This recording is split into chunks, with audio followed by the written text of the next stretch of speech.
విదేశీయులకు హైదరాబాద్ పాత బస్తీ అడ్డాగా మారిందన్నారు ఎమ్మెల్యే రాజాసింగ్. ఇటీవల హనీ ట్రాప్ కేసు నిందితులు ఇమాంబి షేక్ సనా బంగ్లాదేశ్ నుంచి వలస వచ్చారని తెలిపారు. పాత బస్తీలో ఎంఐఎం పార్టీ మద్దతుతో రోహింగ్యాలు టెర్రరిస్టులు నగరంలో తిష్ట వేశారన్న రాజాసింగ్ ఈ విషయంలో సీఎం రేవంత్ రెడ్డి తక్షణమే చర్యలు తీసుకోవాలంటూ డిమాండ్ చేశారు. నారాయణగుట్ట పోలీస్ స్టేషన్ లిమిట్ లో ఒక విచిత్రమైన ఒక కేసు బయటికి వచ్చింది. ఆ కేసు ఏంటంటే 6 ర్యాకెట్ కి సంబంధించి ఒక 20 years ఒక అమ్మాయి అఖ్తర్ బేగం బంగ్లాదేశ్ నుంచి కోల్కతా వస్తుంది ఇన్లీగల్గా. కోల్కతా నుంచి సికింద్రాబాద్ స్టేషన్ వస్తుంది. సికింద్రాబాద్ స్టేషన్ నుంచి చంద్రాయణగుట్టలో వచ్చి అక్కడ ఒక ఇంట్లో ఉంటుంది. ఆ ఇల్లు ఎవరిదంటే మొహమ్మద్ సల్మాన్ భార్య షేక్ సానియా. ఆ షేక్ సానియా అమ్మ కూడా బంగ్లాదేశీ.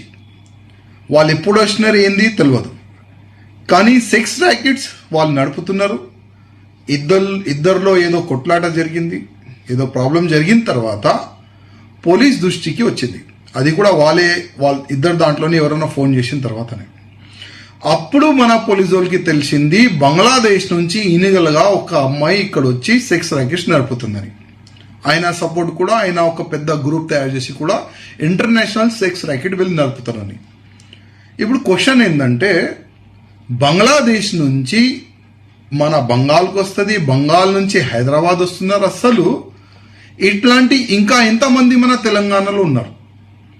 అమ్మాయి కాక ఈ జెంట్స్ ఎంతమంది ఈ బంగ్లాదేశ్ నుంచి కానీ మయన్మార్ నుంచి కానీ ఎంతో మంది రోహింగ్యా వాళ్ళు ఓల్డ్ సిటీలో యశుద్దీన్ ఓవైసీ ఇంట్లో ఎంతమంది ఇంకా దాచి కూర్చున్నారు.